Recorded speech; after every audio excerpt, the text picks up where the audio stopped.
We got some help for you, Jordan Love.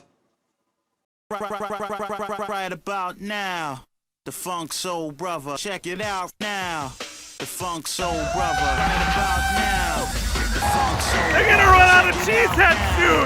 The Funk Soul Brother. Right about now, the Funk Soul Brother. Check it out now. The Funk Soul Brother. Right about now, the Funk Soul Brother. Right about now, about now, about now, about now. What is popping, y'all?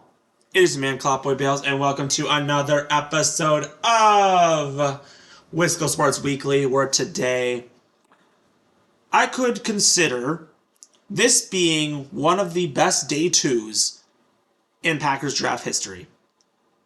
We not drafted one weapon for Jordan Love. We didn't draft two weapons for Jordan Love. We drafted three weapons for Jordan Love.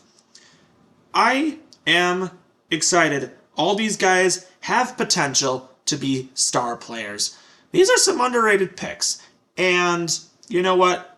I think, this was a very undervalued draft because there weren't really many stars coming out of this one. But I think we got some good ones, okay?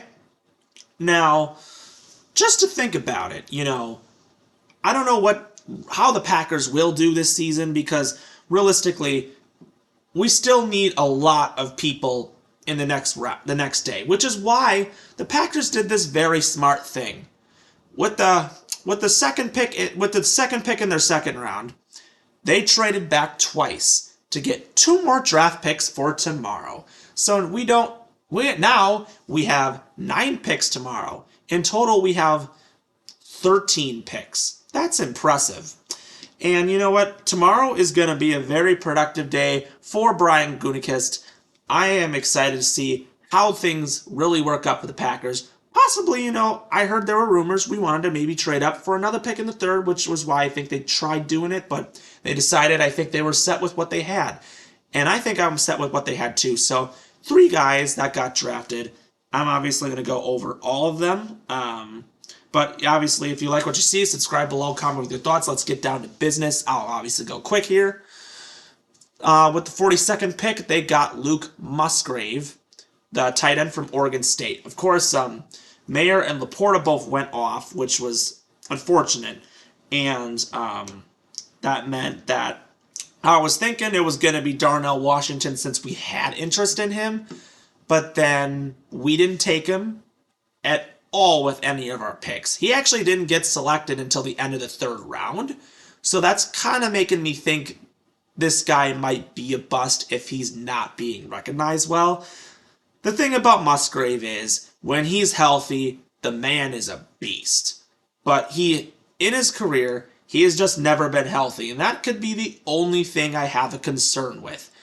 I think he's going to be really, part of this Packers team with this thin depth chart that we have. I think that this is very important to get a tight end. This could be their starting tight end or your backup because we did draft one later, but I'll get to that later. A pair of trades down the board got the Packers 2 more draft picks for tomorrow. We ended up with the 50th overall pick where we drafted Michigan State wide receiver JAYDEN Reed. Man, I remember watching that game against Wisconsin where Reed basically torched our secondary in the closing minutes. Ricardo Holman absolutely looked like a fool, and JAYDEN Reed got that game-winning touchdown in overtime. It was, but I was sitting there like, this guy really actually looks like a good receiver. I didn't expect him to be drafted this high because there were some guys like Jalen Hyatt and Josh Downs that were still available, but they went with him, and they went with JAYDEN Reed, and I like the pick. I think he's a great receiver. I've heard great things about him from people. I'm excited about this one. We got our slot receiver. That's what we needed. And then in the 3rd round, I was thinking we were going Darnell Washington, but no, instead we went with another tight end. And this is another tight end that has highly huge potential. South Dakota State TUCKER KRAFT with the 78th overall pick. This is a guy that has huge potential. Of course, he wasn't big off the board because he went out of South Dakota State, duh. But this is a guy all these three guys have huge potentials. We have starting and backup tight end, or third string, because they still got DeGuara. So you filled up probably your tight end room. You got a slot receiver, and you got an edge rusher in your first 2 days. That's fantastic. Absolutely fantastic. I give Goody is really having a great draft this year. I am very impressed. Obviously, we have yet to tomorrow to obviously see what he decides to do with obviously these 9 picks. I mean, 9 picks is a lot. So here, definitely go for maybe linemen. You could definitely go for some defensive tackle depth. You could go for some lineman depth. Also, get a tackle. Freeman from BYU, a guy I've been interested in. He's still available. They could go after him. There's some other guys that, they're still available. But we're still waiting to see that. Interestingly enough, this should be, it's going to be a question to see what the Packers really do. But I'll obviously go over some players that are still available. Quarterback Stetson Bennett, quarterback Jake Hayner, quarterback Dorian Thompson-Robinson, quarterback Max Duggan, running back Kenny McIntosh, running back Sean Tucker, running back Deuce Vaughn, wide receiver Tyler Scott, offensive lineman DeJuan Jones, linebacker Henry Tuo, cornerback Keely Ringo, and safety Antonio Johnson. Those are some of the big-name players that are still available to be drafted. Very interesting, productive day 2. Some big-name guys went off the board in the second round. This has been a very great draft. Will Levis got drafted by the Tennessee Titans, and Hendon Hooker got drafted by the Lions. So, might be seeing quarterback battles between these two teams for sure. I guess Bears drafted good. Vikings drafted decent. Not much to really say from other sides. Joe Tippmann, the Badgers center, he got drafted by the New York Jets, and he will be obviously snapping the ball to Aaron Rodgers. So congratulations to him. And Keanu Benton, right before our 50th pick, got drafted by the Pittsburgh Steelers, another Badger in Pittsburgh.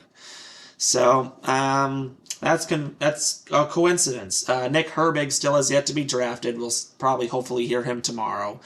But it's impressive on the front. I'm very happy with where we're at right now. We got the tight ends, we got a receiver, we got an edge rusher that has all these guys have potential to be great. Now, of course, the Packers, they still likely could use a safety, they could use defensive tackles, they could use even some offensive linemen, and of course more receivers.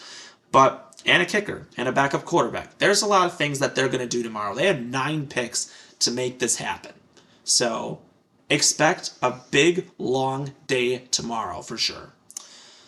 So, without further ado, I'm obviously going to sign off for tonight because it's already super late.